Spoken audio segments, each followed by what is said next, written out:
Walking through the historic avenues of St. Petersburg and Moscow, an attentive observer might notice that the architecture speaks a language far more complex than simple aesthetic decoration. We are accustomed to perceiving bas-reliefs and elaborate stucco molding as ordinary artistic excesses, the whims of classical architects paying tribute to mythology. However, if we discard standard historical interpretations and look at these forms with the eye of an engineer rather than an art historian, a completely different picture begins to emerge. These stone sculptures often depict objects that bear a frightening resemblance to complex technical devices. They look less like stylized depictions of nature or divine intervention, and more like precise mechanical schematics frozen in time. A bold hypothesis arises. We are not looking at the fantasies of an artist, but at preserved memories of a technological reality from the past. The intricate patterns are suspiciously reminiscent of operating instructions or images of biological machines designed for a specific purpose. The artificial generation or restoration of life. Instead of abstract symbols, one can discern the outlines of incubation chambers, connecting nodes, and systems seemingly created for the mass production of living beings. This is a radical thought. The facades of ancient buildings may serve as a kind of durable library, demonstrating the stages of a forgotten science, a stone manual of a civilization that utilized advanced bioengineering. These images, imprinted into the very walls of cities, hint that the population could have been restored or created by means that modern history relegates to the realm of science fiction. Before we dive deeper into decoding this potential legacy and the global system it implies, I invite you to subscribe to the channel and turn on notifications. The information we are piecing together today challenges the convenient version of history we are used to, and realizing the truth will require an open mind.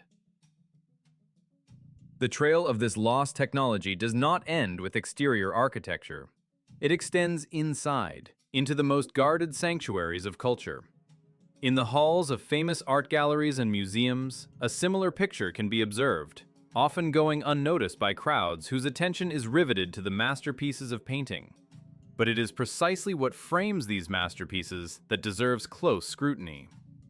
A visit to any famous gallery can confirm this guess. If you look away from the subject of an ancient painting and examine the frame in which it is enclosed, the ornament often transforms from a floral pattern into something much more specific and disturbing. Upon closer inspection, these carved details cease to resemble vegetation and begin to look like illustrations from a textbook on embryology. It seems that precise stages of organism genesis are captured here, demonstrating fetal development in a sequence that implies deep knowledge of genetics and maturation processes. One gets the impression that the creators of these artifacts hid the secrets of the artificial origin of life in plain sight, masking scientific diagrams as rich decor.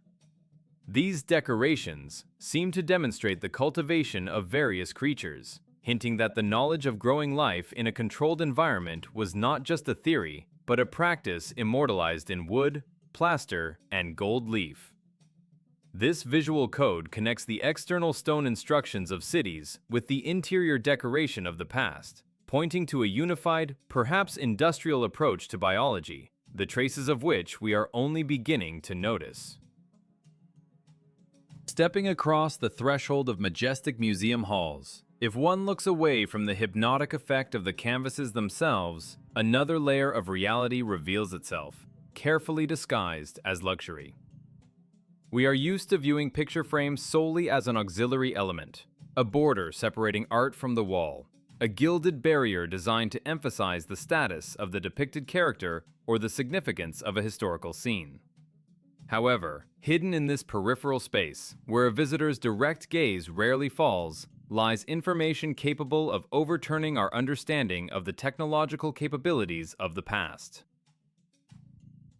Upon detailed study of the carved decor covering ancient frames, it becomes obvious that the generally accepted version of floral ornaments does not hold up to scrutiny.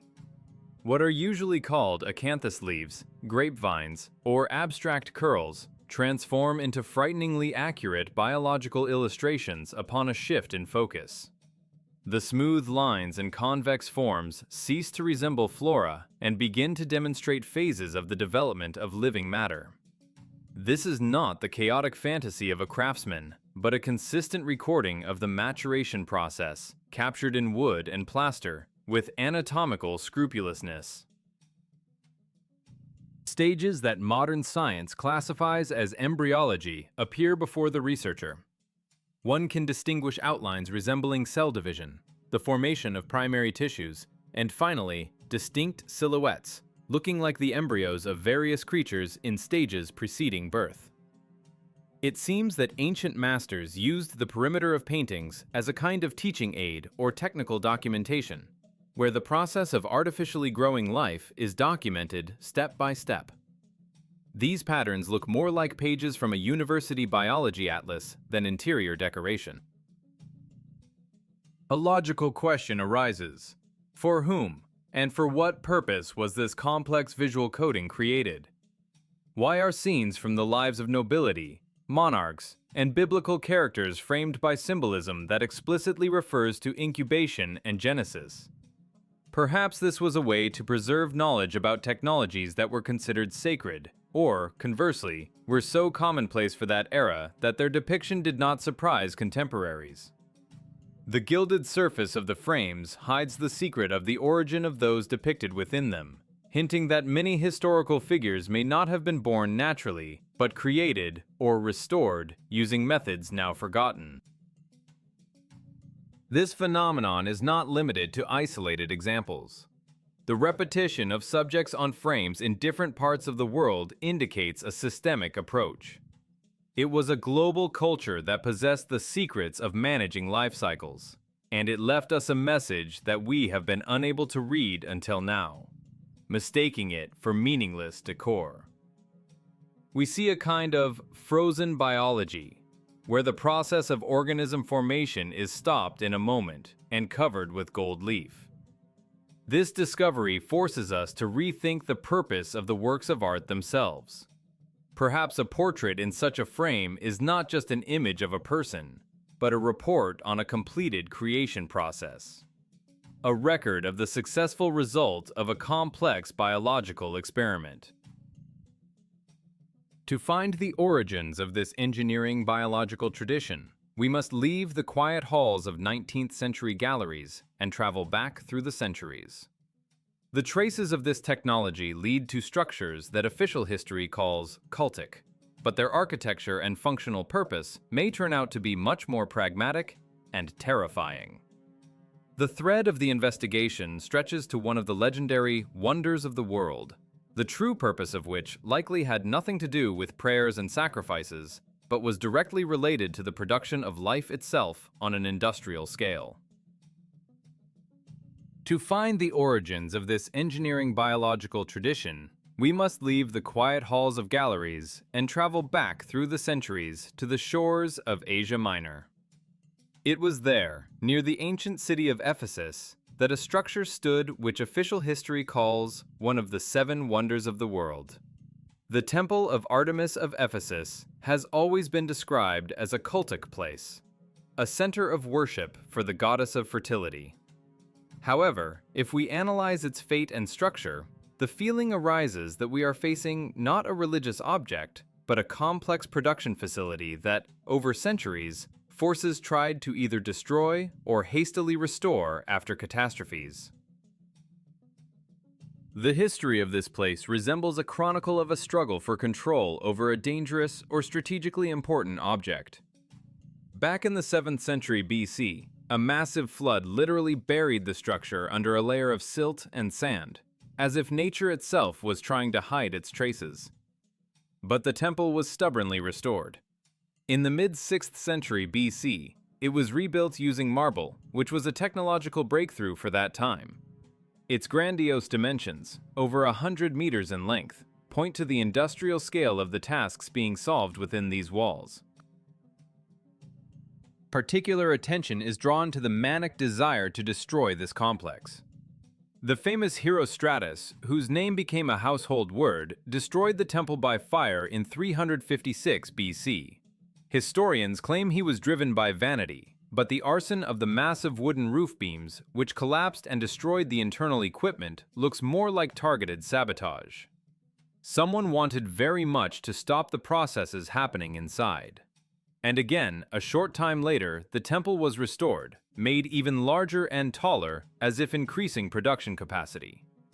This series of destructions, including the invasion of the Goths in the 3rd century AD, looks like an attempt to disable a giant factory whose functioning was critically important for certain forces. The key to understanding the true purpose of this place is provided by the image of the deity who dwelt there. The statue of Artemis of Ephesus radically differs from classical antique canons of beauty. If we are used to seeing Greek goddesses as women with ideal proportions, Artemis of Ephesus evokes a feeling of anxiety and bewilderment. This is not a human figure.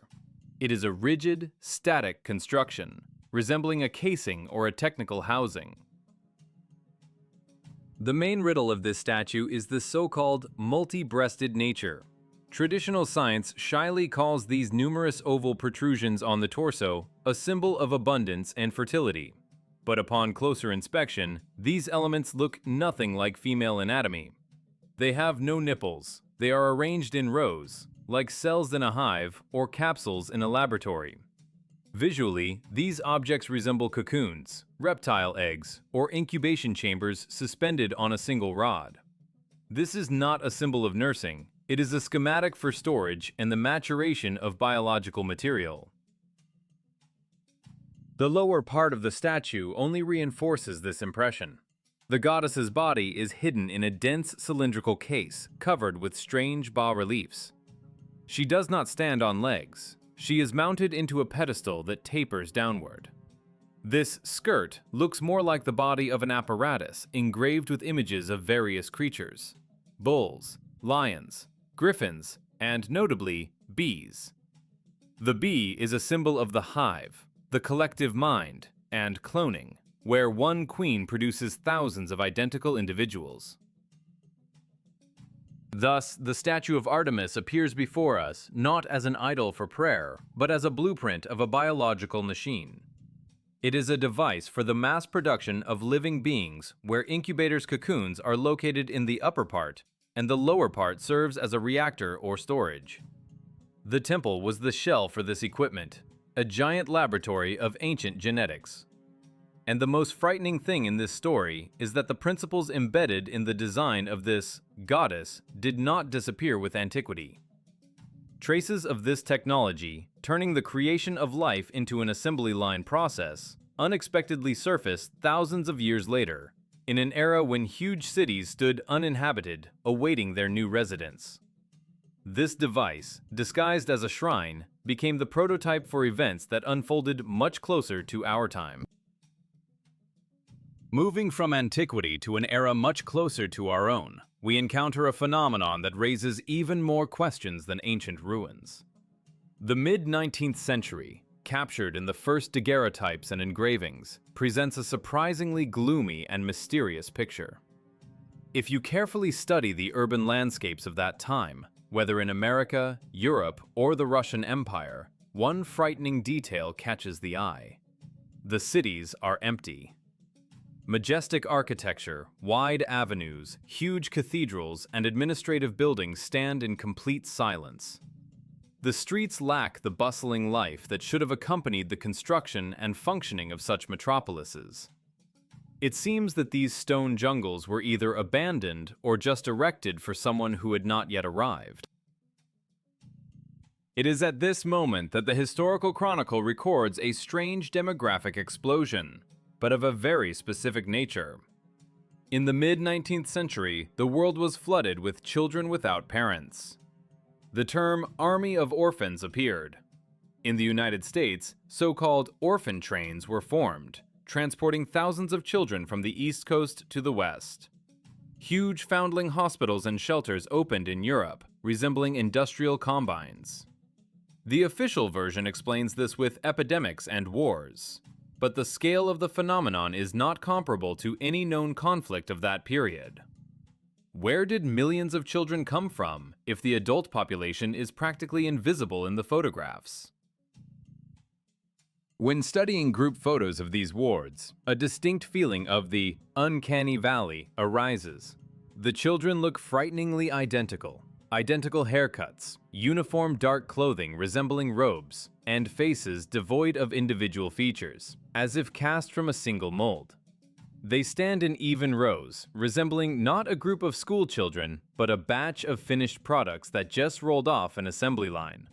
Their appearance traces the very serial nature that the statue of the Ephesian goddess hinted at with her multiple cell incubators. One gets the impression that the technologies encrypted in ancient temples were activated again to populate cities left empty after some catastrophe. These new inhabitants, whom some researchers call incubator people or settlers, look alien against the backdrop of ancient ruins and the mud-buried first floors of buildings they are digging out. They wander through the ruins of a civilization whose grandeur they clearly did not create, like ants populating an abandoned termite mound. Their behavior and appearance in old images evoke associations with personnel servicing a huge mechanism, the meaning of which is not fully clear to them. A special role in this process of adaptation and socialization was played by the so-called World's Fairs, held in the second half of the 19th century. Officially, they demonstrated the achievements of progress. But if viewed through the prism of the theory of artificial population restoration, these events resemble giant educational centers. Crowds of identically dressed people were brought here to be shown how this world works, to be taught basic skills, and to be integrated into a new social structure. Visitors to these exhibitions, wandering among the pavilions, look like graduates of one global factory undergoing the final stage of programming before being released into real life. This hypothesis of mass cloning or artificial cultivation of the population also explains the strange architectural amnesia of that time, when construction technologies available to ancestors were suddenly forgotten, and new generations could not repeat even a small part of what surrounded them. They simply occupied ready-made sets. But this global process of civilization reset, this large-scale settlement, has a specific starting point. All threads lead to one date, which school textbooks insistently impose on us, hiding behind stories of military maneuvers and heroic battles. This timeline boundary became the watershed between the old world and the new reality. The key reference point for this global process, a kind of 0 kilometer of new history, becomes the year 1812. In school textbooks, this date is firmly associated with the Napoleonic Wars and the heroic fire of Moscow, and in the Western Hemisphere, with the war between the United States and the British Empire. However, when comparing facts, a suspicion arises that the war was merely a screen, a smokescreen to hide an event of planetary scale. This year, carved on countless pedestals around the world, marks not so much military victories as the moment of a civilization relaunch, a global reset, after which the world began to fill with new people created according to old blueprints. To see this unified handwriting, it is enough to cross the ocean and compare monuments erected in honor of the events of 1812 on different continents. Take, for example, Baltimore, where the majestic battle monument stands, dedicated to the battles of that other war of 1812. If we discard the official interpretation and look at the statue crowning the column, one might experience déjà vu. The female figure symbolizing the city holds a laurel wreath, but the most interesting thing is her headdress. It is not a classical diadem, nor a warrior's helmet. It is a mural crown. A jagged crown, which in its shape and structure is suspiciously reminiscent of the high, multi-tiered headdress of Artemis of Ephesus. The same specific shape, the same vertical segments resembling honeycombs or architectural tower elements. This is not just an allegory of protecting the city with walls. In the context of our theory, it looks like a sign of belonging to the same factory as the ancient multi-breasted goddess. It is as if in 1812 in Baltimore, just like in Ephesus, a branch of the same reproduction system was launched, and the monument marks this launch using an ancient corporate logo, the crown of the Great Mother Incubator. Now let us transport ourselves to Moscow, to the Triumphal Arch, also dedicated to the events of 1812. The architectural style here is impeccable, but the decorative details cause bewilderment if viewed through the lens of bioengineering. The arch is literally hung with military paraphernalia, but empty armor stands out among the banners and spears. These are so-called trophies, antique cuirasses imitating a human torso but without the people themselves. Usually, historians say this is a symbol of a defeated enemy from whom only a shell remains.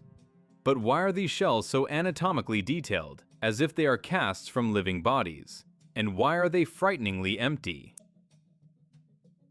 In the context of the theory of cloning and populating empty cities, this uninhabited armor takes on a different, sinister meaning. They look like molds for casting, empty containers waiting to be filled with biological mass. This is a symbol of a body without a soul, a blank that has not yet become a human. Similar elements are found on the Borodino Bridge and other structures of that era. One gets the impression that the architects designing these monuments on both sides of the Atlantic were guided by a single technical assignment. They were immortalizing not the victory of one army over another, but the very process of creating an army of new citizens for an emptied world. The stylistic unity of the monuments in Baltimore and Moscow is striking.